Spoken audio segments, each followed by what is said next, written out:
자, 드디어 마지막이 왔습니다. 11강 복과 저주 서원과 11조입니다. 레위기 26장과 27장입니다.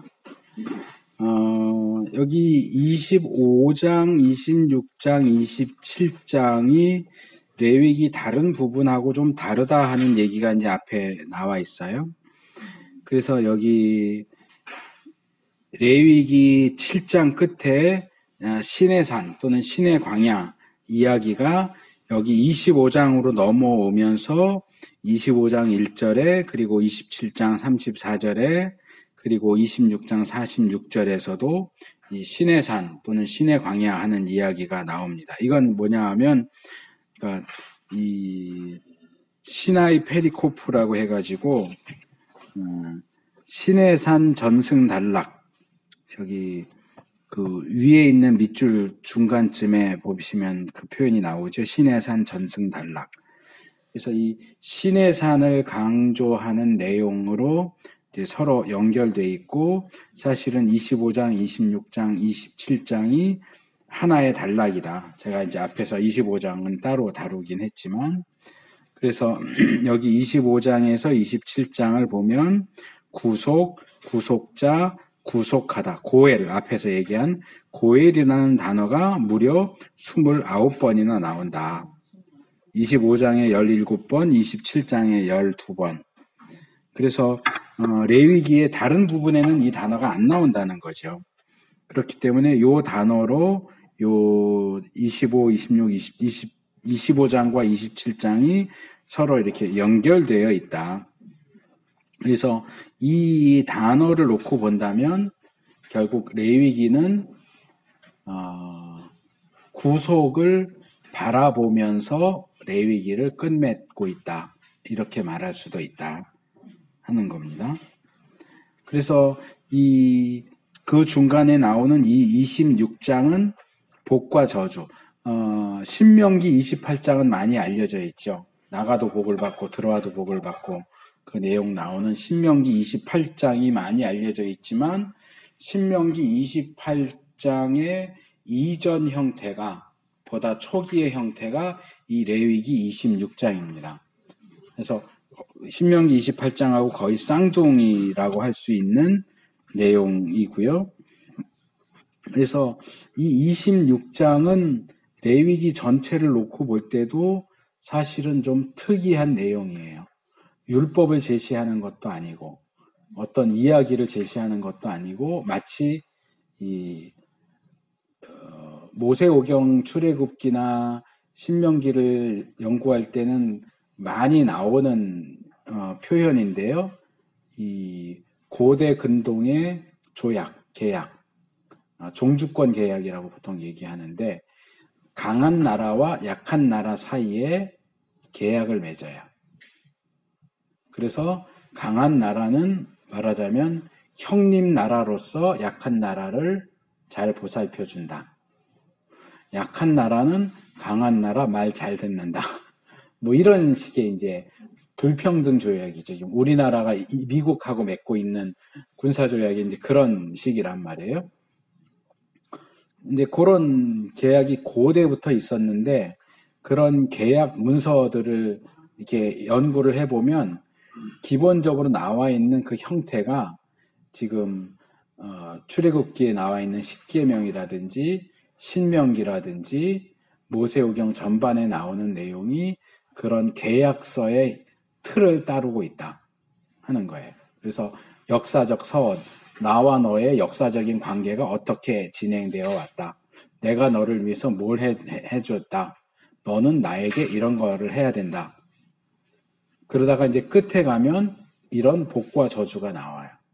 너가 이 계약을 잘 지킨다면 우리의 관계가 계속 잘 되면서 너에게 충분히 좋은 복이 될 것이고 그러나 너가 나를 배신하고 다른 나라에 붙는다거나 반란을 일으킨다면 너는 저주를 받아서 망할 수밖에 없다.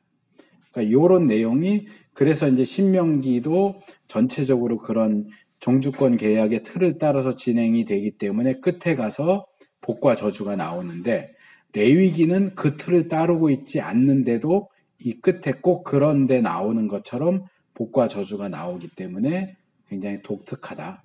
독특한 내용이 나온다. 그래서 이 복과 저주는 신명기의 주제하고 비슷해요. 신명기의 주제가 뭡니까? 신명기가 교훈하는 것 간단하게 말하면 순종하면 복받고 불순종하면 저주받는다. 이게 신명기의 핵심 메시지예요. 이 레위기 26장의 핵심 메시지도 그거예요. 순종하면 복받고 불순종하면 저주받는다. 근데 이것을 레위기 전체 맥락에서 본다면 레위기의 메시지가 뭐라고요? 거룩해라. 거룩해라. 그러니까 이걸 바꾸면 너희가 거룩하게 산다면 복받고 거룩을 이루지 못한다면 저주받을 수밖에 없다. 이렇게 이제 결론을 내릴 수가 있겠죠. 그래서 이제 레위기를 끝맺으면서 우리의 결단을 요구하는 거죠. 너 거룩하게 살래? 거룩하게 살아서 복 받을래? 거룩하게 살지 않다가 망할래? 네, 하는 거죠.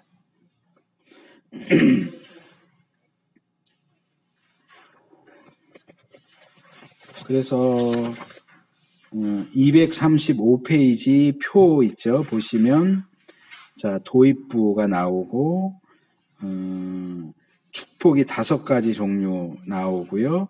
재앙이 5개가 나오고 마지막에 회개와 회복에 대한 내용이 나옵니다.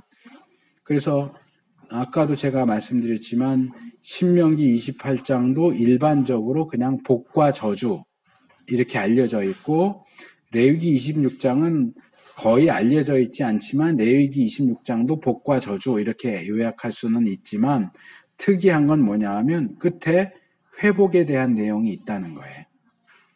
신명기도 마찬가지인 걸로 제가 기억을 해요. 그러니까 너희 순종하면 또는 거룩하면 이러이러한 복을 받을 것이야. 쭉 나오고 요게 전체 내용이 한 3분의 1 내지는 4분의 1 정도 적어요. 사실 복에 대한 분량이 좀 적어요. 저주에 대한 분량이 훨씬 더 많아요. 그리고 너희 순종하지 않으면 거룩하지 않으면 이렇게 이런 저주를 받을 거야.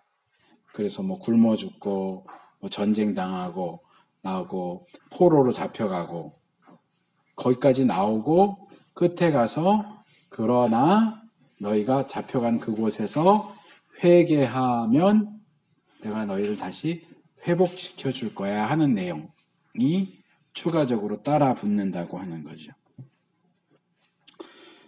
그래서 이 복과 저주에 대한 내용 간략하게 236페이지에 거기 굵은 글씨로 되어 있죠. 2개. 자, 이 복과 저주에 대한 내용에서 중요하게 나오는 히브리 단어 하나가 할라크라고 하는 단어가 있습니다. 이 할라크는 걷는다 그런 뜻이에요. 워크예요. 워크. 걷는다. 26장의 핵심적인 단어고 계속 반복해서 나온다. 그 내용을 요약하면 이래요. 사람이 하나님의 뜻을 따라 걸어간다면, 하나님의 뜻을 따라 걷는다면 하나님이 그들 가운데서 걸으실 것이다. 사람이 하나님의 뜻과 반대 방향으로 걸어간다면 하나님도 그 사람과 반대 방향으로 걸어가신다. 그러니까 순종은 하나님과 함께 걸어가는 거고 불순종은 하나님과 반대 방향으로 걸어가는, 하나님에게서 도망치는 또는 하나님을 반역하는 거죠. 그래서 우리가 어디를 걷고 있는가, 누구와 걷고 있는가. 이 할라크라는 단어는 구약에서 상당히 중요한 단어입니다. 동행한다. 히트 할라크 그러면 동행한다. 행한다. 걷는다, 행한다 같은 개념이거든요. 너는 내 앞에서 행하여 완전하라. 너 내 앞에서 완전하게 행해라. 그 얘기는 히브리 원문으로 하면 내 앞에서 완전하게 걸어라 그런 뜻이에요. 하나님이 아브라함에게 하신 말씀이죠. 또 하나 이제 여기 평화 중에 샬롬이 나오는데 이 샬롬 평화는 전쟁이 없다는 것이 아니고 전쟁이 일어나도 승리한다는 것이다. 자, 이 부분에서 많은 분들이 오해를 하시는 게 있어요. 자, 우리가 예수님을 잘 믿으면, 하나님을 잘 따르면 우리에게 고난이나 환난이 오지 않을까요? 근데 의외로 많은 분들이 예수님 잘 믿으면 고난이 안 올 거라고 생각을 해요. 목사님들 중에도 그렇게 가르치는 분들이 많아요. 예수님 잘 믿으면 고난이 안 온다고. 근데 그렇지 않아요.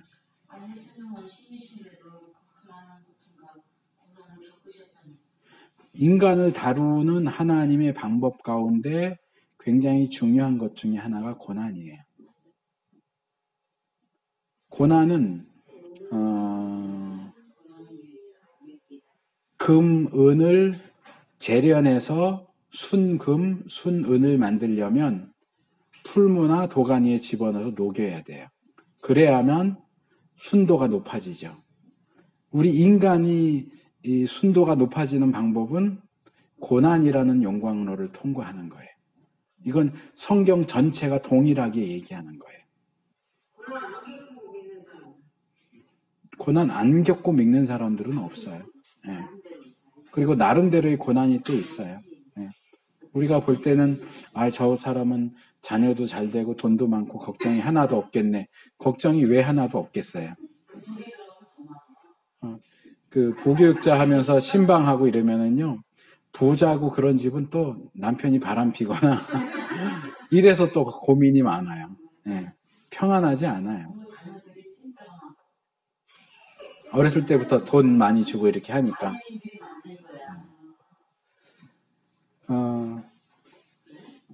그래서 성경에 이 피해간다라고 하는 말이 나오거든요. 그러다 보니까 우리가 예수님을 잘 믿으면 고난이 이렇게 올 때 그걸 이렇게 싹 피해가지고 간다. 이런 개념들을 많이 이 말씀들을 하시는데 그건 사실은 성경적인 개념이 아니에요. 고린도전서 10장 13절 이 시험과 관련된 중요한 구절인데요. 사람이 감당할 시험 밖에는 너에게 당한 것이 없나니 오직 하나님은 미쁘사 너희가 감당치 못할 시험 당함을 허락지 아니하시고 시험 당할 즈음에 피할 길을 내사. 피할 길을 낸다. 그럼 피해갈 수 있겠구나. 아니에요. 피할 길을 내사 너희로 능히 감당하게 하시느니라. 피해가면 감당할 일이 없잖아요. 감당한다는 얘기는 통과한다는 얘기예요. 피해가는 게 아니에요. 하나님이 주시는 피할 길은 통과할 수 있게 해준다는 얘기지 아예 그걸 미꾸라지처럼 싹 피해서 경험하지 않는다 하는 얘기가 아니에요. 항상 우리에게 감당할 시험을 주시고 그 시험을 잘 통과해 갈 수 있도록 감당할 수 있게 우리를 인도해 주신다 그 얘기지 시험을 당하지 않게 하신다 하는 얘기가 아니에요. 그래서 이 샬롬이라고 하는 것도 우리 생각에는 전쟁이 없는 게 평화로운 거죠. 근데 전쟁이 없는 샬롬이 아니에요. 그거는 하나님 나라 가야 가능한 거고 이 세상에서는 전쟁 없는 샬롬은 없어요. 전쟁이 있지만 승리하게 하시는 종류의 샬롬이다. 고난이 있지만 그 고난을 극복하고 이기고 나올 욥이 말했던 것처럼 정금과 같이 나오게 하는 그런 과정이 있는 거지 고난이 없는 생이라는 건 그거는 개꿈이에요. 개꿈. 고난이 없을 수가 없어요. 만약에 우리가 완벽하게 태어났다면 없을 수 있을지 모르죠. 근데 그런 사람은 없잖아요. 고난을 통해서 하나님이 우리를 단련하십니다. 그것이 우리 인생이 누릴 수 있는 평화다.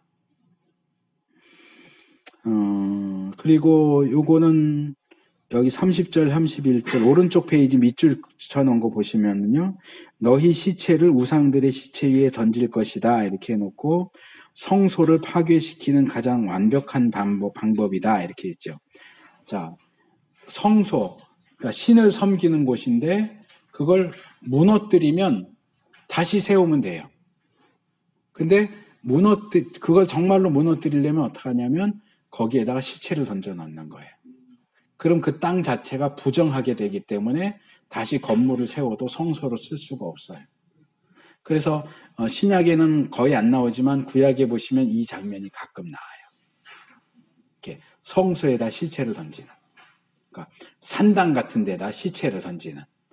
그러니까 그것은 어떤 왜 시체를 갖고 그렇게 해 그게 아니고 그 거룩하다고 여겨지는 장소를 오염시키는 부정타게 만드는 가장 확실한 방법이 그거예요. 네. 그다음 이제 회복에 대한 소망이요. 자, 형벌 거룩하게 살지 않고 순종하지 않고 그러면 저주가 내려지고 형벌을 받게 되죠. 그런데 형벌로 끝이냐? 근데 이런 걸 보면 정말 저는 하나님이 정말 마음이 약한 분이신 것 같다. 되게 매달려. 자, 남자가 있고 여자가 있는데 마치 삼손과 들릴라처럼 이 여자가 어떻게든 남자를 속여 먹고 뜯어 먹으려고만 해. 그것도 한 번, 두 번이 아니고 계속 그래. 몇 년, 10년이 넘게 만났는데 계속 그러면 그거 그냥 차버려야죠. 근데도 남자가 계속 이 여자한테 매달려. 제발 나 만나줘. 한심한 남자죠. 근데 하나님이 꼭 그렇게 하시는 것처럼 느껴지는 거예요. 이스라엘이 얼마나 하나님을 속을 속입니까? 그러면 때리고 야단치고 징계하고 심지어는 나라를 망하게 하고 포로로 잡혀가게 하는데도 거기서 회개하면 또 받아줘. 그 가장 짤막하게 압축된 이야기가 호세아서잖아요. 호세아와 고멜. 음란한 여자. 창기는 아니지만 음란한 여자. 결혼을 했는데도 애인들 만나고 다니고 아빠가 누군지 알 수 없는 자식들을 낳고 근데 하나님 뭐라 그래? 찾아오래잖아요. 제가 호세아서를 읽으면서 정말 놀랐던 부분이 뭐냐 하면 찾아와라까지는 이해해. 받아들일 수 있어. 근데 찾아와서 그 여자를 사랑하래요. 어떻게 사랑해요? 그런 여자를? 아무리 하나님이라도 그렇지 어떻게 그런 명령을 내려요? 근데 사랑하래요. 그 여자 자기 스스로 노예로 팔려간 여자 찾아 돈 주고 찾아와서 그 여자를 사랑하래. 그게 하나님의 심정이에요. 그래서 이 내용을 읽어보세요. 얼마나 정말 몸서리 치는 형벌들이 있는지 몰라요. 발바닥으로 땅을 밟아보지 못한 그 순하고 여린 여자도 먹을 게 없으니까 자기 자식을 삶아 먹는 거예요. 그렇게까지 징벌하고 형벌하고 하시는데도 회개하면 받아줘 또. 왜 애기 울음소리가 들려요? 그래서 이 회복에 대한 이야기는 굉장히 놀라운 메시지다. 복과 저주를 이야기하지만 하나님은 놔버리지 않으시고 끝까지 붙잡고 계신다 하는 내용을 우리가 볼 수 있습니다. 그래서 239페이지로 넘어오면 오늘을 위한 말씀에 밑줄 그어놓은 거 있죠. 우리가 복을 받으려면 우리의 걸음걸이를 먼저 살펴서 검토해야 한다. 과연 우리는 어디를 걸어가고 있는가? 하나님께서 원하시는 방향으로 걷고 있는가? 자, 우리가 복음이라고도 하지만 도라고도 하죠. 도. 예수 믿는 도. 길 도자 써서. 그래서 이 가르침을, 성경의 가르침을 길로도 이야기를 해요. 그렇기 때문에 가르침에 순종한다는 그 길을 걷는다. 이렇게 되는 거예요. 그래서 이 할라크라는 단어가 굉장히 중요한 핵심적인 단어예요. 그러니까 우리는 어느 길을 걷는가? 성경적인 길을 걷는가? 좁은 문, 협착한 길을, 그러나 의로운 길을 걷는가? 넓은 문, 넓은 길, 모두가 가는 것처럼 보이는 그 길을 걷는가? 굉장히 중요한 메시지가 될 수 있습니다. 자, 27장으로 넘어옵니다. 자, 27장은 사실 레위기를 다루면서 뭐라 그럴까, 좀 천덕꾸러기 같은 장이에요. 여기에 왜 이 내용이 들어가 있느냐 가지고 학자들이 굉장히 머리를 싸매는 내용입니다.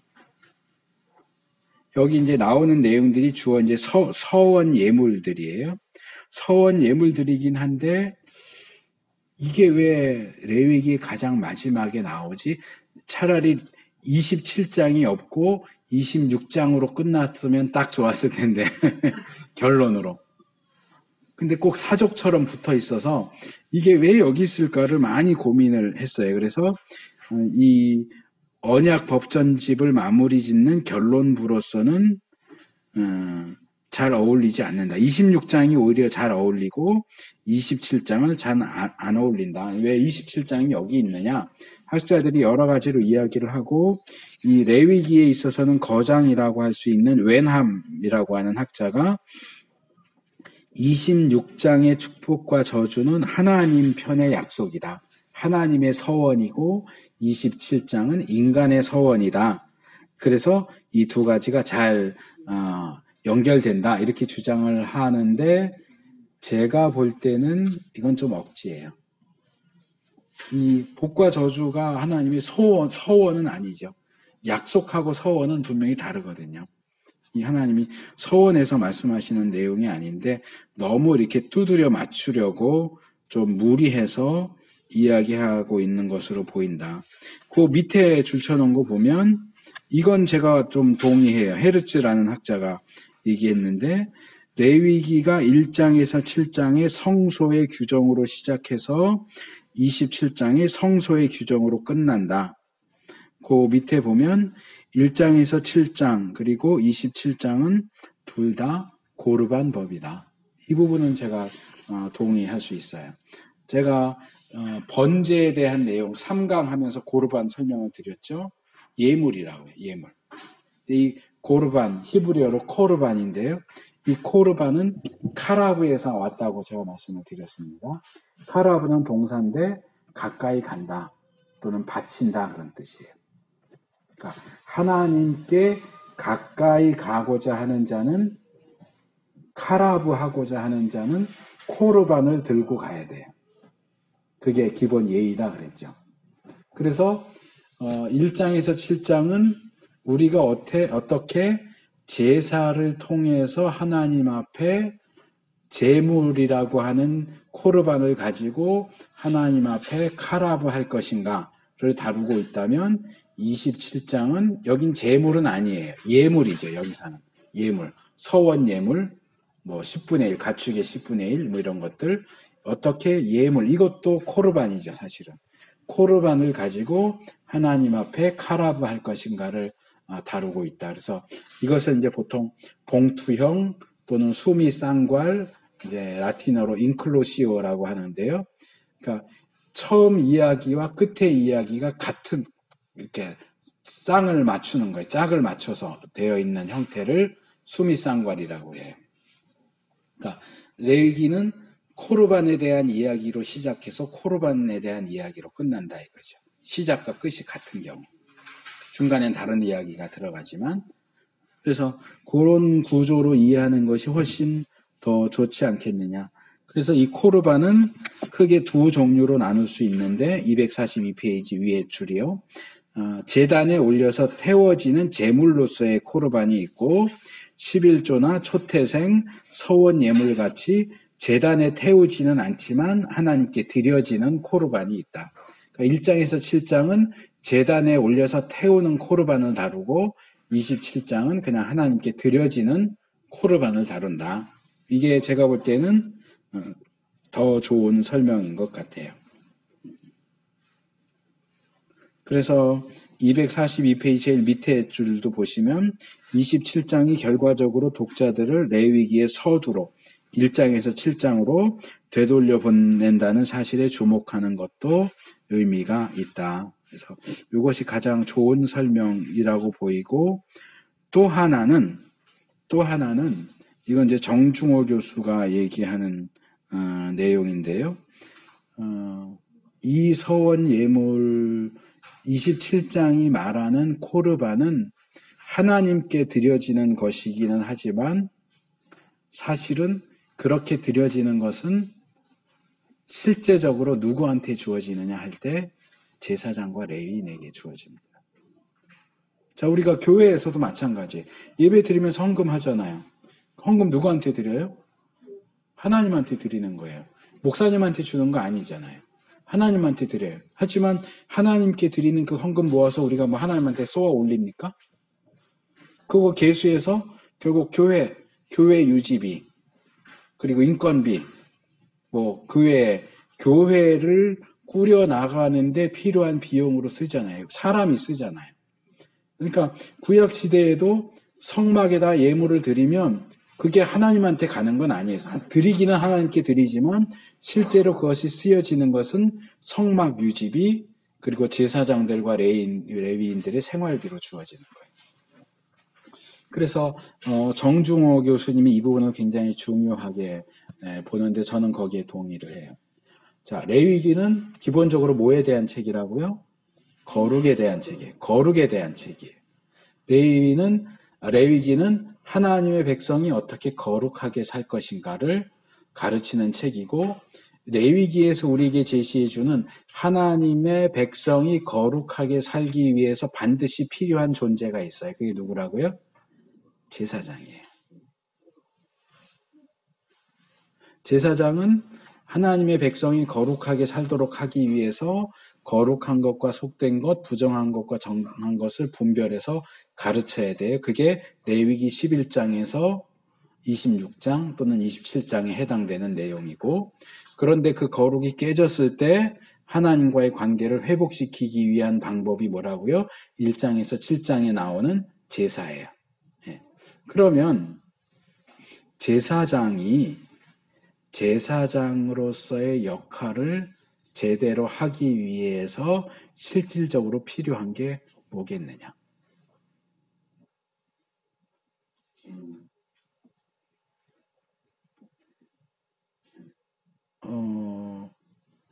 제가 이제 중고등학생 때 그런 경험을 했던 적이 있는데, 위임식 하잖아요. 교회에서 목사님 위임식 하면은 이제 외부에서 이렇게 오셔서 그 식을 진행하다가 선서하는 장면이 그 차례가 있어요. 그러니까 목사님, 이제 외부에서 오신 목사님이 이 교회 성도들 일어나서 선서하시오. 그러니까 여러분들은 이 아무개 목사님을 이 교회 위임 목사로 받아들입니까? 그러면서 첫 번째 던지는 질문이 이거예요. 목사님 생활비 제때 잘 드리겠습니까? 라는 질문을 해요. 말은 저처럼 이렇게 직설적으로는 안 하고 조금 돌려서 하긴 하지만 결국 그 얘기에 생활비 제대로 줄 거냐를 제일 먼저 물어봐요. 제가 어렸을 때는 왜 저런 문제를 제일 먼저 물어볼까 되게 궁금했던 적이 있어요. 근데 지금은 이제 교회들도 많고 작은 교회도 많다 보니까 목사님들이 교회를 하면서 소위 말하는 이중직, 다른 직업도 가지고 뭐 정수기 설치도 하고 뭐 이것도 하고 택시 운전도 하고 해서 이제 생활이 안 되니까, 교회에서 생활비가 안 나오니까 이중직으로 해서 일을 하는데, 교단 측면에서는 목사가 이중직 하는 게 옳으냐 그르냐 뭐 이런 것 때문에 이제 또 논란이 있고, 그런데 결국 뭐냐 하면 돈이에요. 목사가 목회를 제대로 하려면 생활이 보장이 돼야 돼. 그래야 말씀 연구하는 데 집중하고 말씀을 가르치는 데 집중하지, 말씀 가르치는 데만 집중해서 해봐야 한 달 먹을 생활비가 안 나온다. 굶어야 된다. 자기만 굶으면 괜찮은데 가족도 다 굶는다. 그럼 어떻게 목회를 해요? 제사장들도 마찬가지예요. 제사장이 그냥 성막만 지키고 있으면 먹을 게 나옵니까? 물론 뭐 소재 갖고 오면 한 움큼 드리고 나머지는 준다 뭐 이렇게 하지만은 제사도 띄엄띄엄 들어오고 이러면은 굶어야 된단 말이에요. 그런 일들이 실제로 성경 역사에서도 일어났어요. 사사기 시대, 사사시대 끝에 보면은 어떤 내용이 나와요? 레위인 한 사람이 길을 떠났어요. 그 미가의 우상 숭배, 이 사사기 부록에 나오는 두 가지 이야기 중에 첫 번째 이야기인데, 미가가 어머니 돈을 훔치죠. 그리고 어머니가 저주를 하니까 무서워서 돈을 도로 내놔요. 그러니까 그걸로 다시 드라빔을 만들고 신상을 만들고 미가가 자기 형제 중에 한 사람을 제사장으로 세웠는데 떠돌아다니는 레위인이 있으니까 또 우리 집 제사장 해서 시키죠. 이 제사장이 누구냐 하면 모세의 손자예요. 모세의 손자가 왜 집을 떠나서 떠돌아다니다가 우상 숭배하는 집에 가서 가정 제사장이 됐을까요? 이유는 본문에는 나와 있진 않아요. 본문에 나와 있진 않지만 레위인이 자기들에게 주어진 지역을 떠나서 떠돌아다니는 경우들이 있고요. 느헤미야에서 보면 분명히 나와요. 그땐 성전이죠. 성전은 이미 무너지긴 했지만 하나님 앞에 드려야 할 예물을 백성들이 드리지 않아요. 그러니까 레위인들에게 생활비로 줘야 할 곡식과 모든 것들이 창고가 텅텅 비어 있어. 그러니까 느헤미야가 이스라엘 백성들을 책망하면서 이 창고 채워라. 그래야 레위인들이 와서 사역을 할 거 아니냐. 제사장이 사역을 할 거 아니냐. 창고 채워라. 하는 이야기를 하는 장면이 나온다고요. 말라기에도 비슷한 내용이 나오고요. 그러니까 하나님이 이 얘기도 앞에서 했던 것 같은데 소재나 그 정도 할 때 말씀을 드렸을 것 같은데 자, 제사장은 하나님의 사람이에요. 하나님이 그를 제사장으로 선택해서 제사장으로 세웠고 하나님이 그에게 양식을 주세요. 근데 하나님이 양식을 하늘에서 뚝 떨어뜨리는 게 아니에요. 하나님이 주시지만 하나님이 이스라엘 백성을 통해서 주세요. 그러니까 이스라엘 백성이 그 중간 그 유통 작업을 제대로 하지 않으면 이게 통로가 막혀서 제사장에게 안 가요. 하나님이 주시는 건데도 제사장한테 안 가요. 그럼 제사장은 굶을 수밖에 없어요. 그럼 떠돌아다니든가 다른 직업을 가지고 일하든가 그래야 되는데 이 문제를 근본적으로 해결하고자 하는 내용이 27장이라는 거예요. 너희가 성소에 드려야 될 예물은 이러이러한 것들이 있다. 이거 제대로 해서 창고가 텅텅 비면 안 된다. 창고가 비면 제사장, 레위인들이 견딜 수가 없다. 자기들의 본연의 사역을 할 수가 없고 그들이 사역을 할 수 없다면 너희들도 거룩하게 살 수가 없다. 그럼 아까 말한 것처럼 거룩하지 않으면 하나님이 성소에서 떠나가시고 그러면 다 망하네, 다 죽는 거예요. 그러니까 아주 실제적인 문제죠. 자, 너희들이 거룩하게 살기 위해서는 제사장이 필요해. 제사장이 제사장답게 제사장으로서 사역하려면 그들의 생활을 책임져 줘야 돼. 그것을 이스라엘 백성이 자 이거 당신 생활비니까 하고 이렇게 갖다 주는 게 아니고 성전에 드리는 거예요. 하나님께 드려요. 그럼 하나님께서 그것을 받으시고 그걸 제사장에게 주는 거예요. 그러니까 이스라엘 백성도 내가 제사장 먹여 살린다 이렇게 하면 안 되는 거예요. 일반 백성은 하나님께 드리는 거예요. 하나님이 그것을 받아서 제사장에게 주는 거죠. 그러니까 많은 성도들이 신자들이 오해하는 게 목사 우리가 주는 월급 받고 받아 먹으면서 살면서 아니요. 신자가 먹여 살리는 거 아니에요. 하나님이 먹여 살리는 거예요. 근데 다만 그게 이렇게 한 달이 거쳐서 오는 것뿐이지 그걸 주시는 분은 하나님이지 신자가 목사를 먹여 살리는 게 아니라고요. 그런데도 왜 그런지 이것도 우리가 좀 많이 고민해야 되는 부분이에요. 이게 긍정적인 측면도 있고 부정적인 측면들이 또 있어요. 많은 목사들이 그런 이유 때문에 교회에서 헌금 제일 많이 하는 장로나 권사들 눈치를 봐요. 그 사람들 싫어하는 설교 못하죠.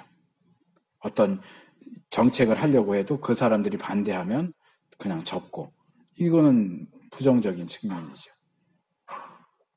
또 한편으로는 목사가 겸손할 수밖에 없어요. 왜냐하면 그 사람들의 손을 통해서 공급이 되니까.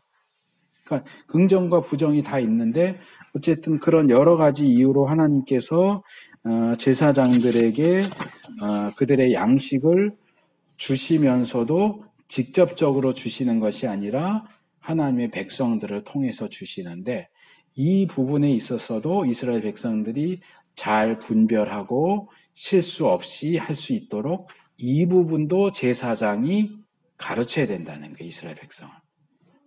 서원 예물을 드릴 때는 어떻게 하고, 짐승 중에 10분의 1을 드릴 때는 어떻게 하고, 하나님께 드리기로 했었다가 물을 수 있는 경우는 어떤 경우고, 물을 수 없는 경우는 어떤 경우고. 하나님, 그러니까, 저도 이제 모태신앙이고 자라면서, 헌금에 대한 것들을 안 좋게 많이 생각을 했어요. 그러니까 제가 자란 교회는 그 정도까지는 아니었지만, 이제 많은 교회와 많은 목사님들이 헌금을 지나치게 강조하고, 이렇게 막 신자들을 쥐어짜듯이 이렇게 하기 때문에 제가 사역을 하면서는 저는 헌금 설교 안 해야 되겠다. 헌금 설교 거의 안 했어요. 근데 어느 순간 제가 깨달은 게 헌금 설교를 안 하는 게 잘하는 건 아니다. 헌금 설교를 성경적으로 해야 된다. 자, 이 레위기 27장이 말하자면 헌금 설교예요. 하나님 앞에 드리는 일 제대로 잘할 수 있게 가르쳐줘야 돼요. 누가요? 목사가요. 제사장이요. 그거 안 가르쳐주면 일반 신자들은 몰라요. 근데 이거 잘못하면 저주받을 수도 있거든요. 물을 수 없는데 자기 마음대로 물른다고 그랬다가 저주받을 수도 있고 끊쳐질 수도 있고, 그러니까 제사장이 이걸 잘 가르쳐줘야 돼요. 백성들에게. 하나님 앞에 예물을 드릴 때는 이렇게 하는 겁니다. 이렇게 하면 안 됩니다. 이걸 가르쳐줘야 제대로 예물을 드리고 또 그것에 따라서 또 복도 받고 이렇게 하는데, 뭐 너무 그렇게 물질 강조하고 예물 강조하고 그런 건 안 좋아 보여. 그래서 그걸 안 가르치면 신자들이 복 받을 수 있는 기회를 오히려 제거하는 거예요. 그걸 지나치게 강조하는 건 잘못이지만 성경이 가르치는 제대로 된 그 선에서 올바르게 가르치는 건 분명히 필요해요. 그거는 제가 처음 레위기 1장 들어가면서 말씀드렸던 것처럼 예절이에요. 가정교육을 잘 받은 아이들은 어른들 찾아갈 때 뭐라도 하나 들고 가는 것처럼 그건 예절이잖아요. 우리가 하나님 앞에 갈 때는 빈손으로 가야 돼요? 아니요. 하나님 앞에 갈 때도 우리가 예의를 지키고 기본 카라브 하기를 원한다면 코르반이 있어야 된다는 거죠. 근데 그것을 지나치게 쥐어짜듯이 하는 게 문제인 거지, 그것을 안 가르치는 것도 잘하는 건 아니다. 본문은 그 부분을 우리에게 잘 보여주고 있다. 244페이지 굵은 글씨, 27장을 보통 후기로 분류하여 크게 중요하게 여기지 않는 경향이 있는데 오히려 27장이야말로 레위기의 결론 부분이며 실천해야 할 가장 중요한 과제를 제시한 부분이다. 바로 하나님께 드리는 예물에 관한 것이며 성전 재정에 관한 것이다.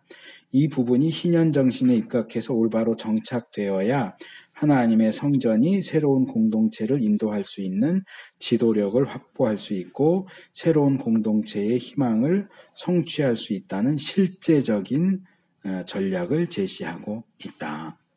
그리고 오른쪽에 밑에 있는 굵은 글씨요. 그러나 지금 제가 말씀드린 것 똑같아요.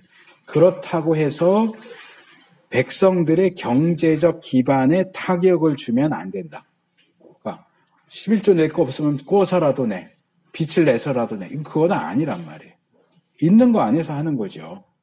그래서 지나치게 강조하는 것은 잘못된 것이기 때문에 그 부분에서 잘 조율하는 것이 필요하고, 요 이제 뒤에 나오는 얘기는 더 자세한 내용입니다. 사람의 서원을 했을 때 어떻게 하고, 짐승 서원했을 때 어떻게 하고, 초태생 드리는 문제, 그 다음에 헌정물, 헤렘이라고 할 수 있는 헌정물, 11조에 대한 내용인데 그 내용은 읽어보시면 될 것 같습니다. 예, 잘 읽어보시고 우리가 하나님 앞에서 하나님을 인정할 것, 인정하고 드려야 할 것들을 제대로 할 때 서로 간에 복이 되는 거예요. 목회자들도 신자들도. 그래서 자기 입장만 너무 내세울 게 아니고, 신자들은 신자들의 입장만 너무 내세울 게 아니고, 목사들은 또 목사 입장만 너무 내세울 게 아니라 하나님이 정해 주신 기준에 의해서 적절하고 적당하게, 이제 소위 말하는 서로가 윈윈하는 방향으로, 그래서 목사는 거룩한 공동체를 세우고 신자들은 그들이 거룩한 공동체로 하나님 앞에 설 수 있도록 또 목사가 자기들을 잘 도와줄 수 있도록 이렇게 또 협력하고 그런 식으로 해서 교회가 거룩한 공동체로 세워질 수 있도록 했으면 좋겠습니다. 자, 오늘 여기까지 해서 레위기 전체 강의를 마치도록 하겠습니다.